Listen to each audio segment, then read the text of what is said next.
सोनीपत में क्राइम का ग्राफ लगातार बढ़ता ही जा रहा है, जहां बेखौफ बदमाश हत्या, लूट जैसी वारदातों को अंजाम देकर आसानी से रफू चक्कर हो जाते हैं।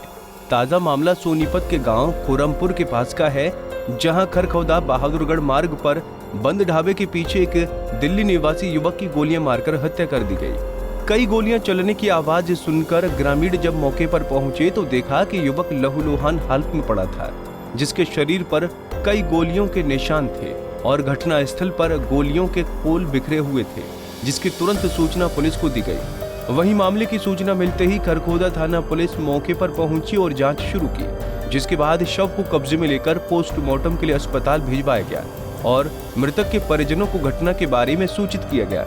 अब युवक के परिजनों ने अपहरण के बाद हत्या का आरोप लगाया है। फिलहाल पुलिस मामले की जांच में जुट गई है। मेरा भाई जी 4 बजे घर से निकला था और मैं दिल्ली में नहीं था, मैं हरिद्वार गया हुआ था अपने फैमिली के साथ। तो 1:30 बजे मुझे मेरे एक दोस्त का कॉल आया कि मेरे भाई की बॉडी सोनीपत में मिली है सुबह 6:30 बजे।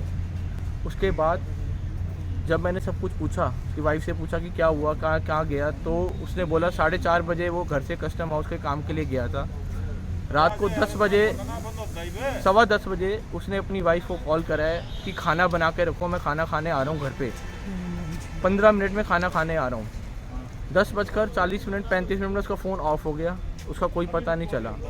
तो कई बार वो लेट आता था, कोई दिक्कत नहीं थी। तो भाई उसकी वाइफ ने सोचा कि आ जाएगा, कोई बात नहीं है, फ्रेंड के साथ चला गया, वो लेट हो जाएगा। तो सुबह जब हमने देखा कि कुछ नहीं है तो हमारे को यहाँ से कॉल आई उसकी बॉडी की, वो भेजेगी कि ये यहाँ पे मृतक हालत में पाया गया है। क्या करता था भाई आपका? मेरा भाई कस्टम क्लीन का काम करता था। क्या नाम था उनका? गौतम कोहली। अच्छा, कि किसी पे शक आपने कुछ? शक तो है पर यकीन नहीं है। उसकी किसी 2-1 बंदों से रंजिश थी जो उसको धमकियां देते थे। किस तरह वारदात को अंजाम दिया गया, कुछ पता चला हो? अभी कुछ नहीं पता चला। उसके बॉडी में, शरीर में 6-7 गोलियां मारी गई हैं और उसकी बॉडी को वहाँ फेंका गया है खेत में। इससे पहले सर किसी पे कोई सबको किसी साथ कोई झगड़ा हुआ? इससे पहले इसके 2 झगड़े हुए हैं। जो रजौरी गार्डन में वहाँ केस पे आया था, सामने केस भी हुआ था पर हुआ नहीं, और इसकी रंजिश चल रही थी कोई पैसों के लेन देन से किसी से। हमें उस पर शक है। अब उसका क्या है रोल, क्योंकि वो मेरा भाई अलग काम करता था, मैं अलग काम करता था, तो सब चीज़ वही जानता था। क्या काम करते थे भाई? कस्टम क्लीन का काम करता था। किससे कैसे? Delhi airport, Delhi air cargo.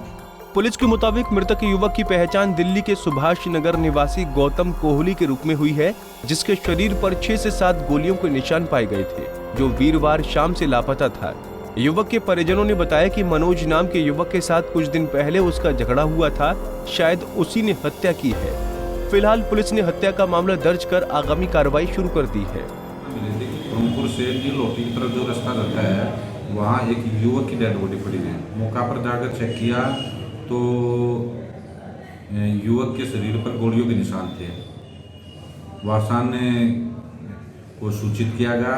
देर रात वारसान मौका पर पहुंचे हैं और वारसान ने हमें एक लिखित शिकायत दी है, जिसके आधार पर आगामी कार्रवाई की गई। सर, जो मृतक युवक है उसको कितनी गोलियां लगभग मारी गई? प्रथम दृष्टा से उसके शरीर से 5 या 6 गोलियों के हमें शक है।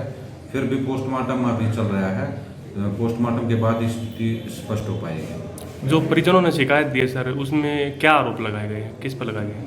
दरअसल परिजनों ने आरोप लगाया है कि मृतक जो गौतम नाम का लड़का है, उसका नजफगढ़ का एक मनोज शौकीन नाम का कोई युवक है, उसके साथ पैसों के लेन देन के लिए पहले से इन दोनों की कहासुनी चली आ रही है, जिस संबंध में इनके करीब महीना भर पहले आपस में लोगों की कहासुनी थी, जिसमें पुलिस स्टेशन तक इनकी कंप्लेंट हुई है।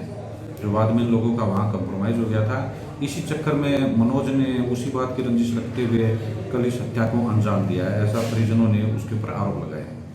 तो अभी आगे की कार्रवाई क्या रहेगी सर इसमें?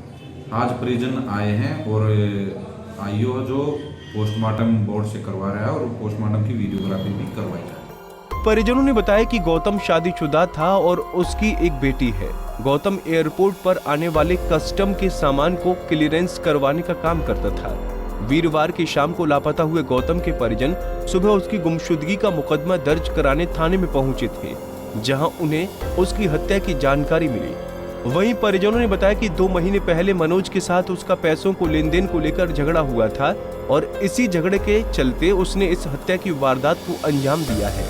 बहरहाल पुलिस पूरे मामले की गहनता से तफ्तीश कर रही है। सोनीपत से पवन राठी, पंजाब केसरी टीवी। हमसे जुड़े रहने के लिए हमारे YouTube चैनल को सब्सक्राइब करें और नई वीडियो की नोटिफिकेशन के लिए बेल आइकॉन को दबाएं। अगर आप ये वीडियो Facebook पर देख रहे हैं तो लाइक जरूर करें और ज्यादा से ज्यादा शेयर करें। धन्यवाद।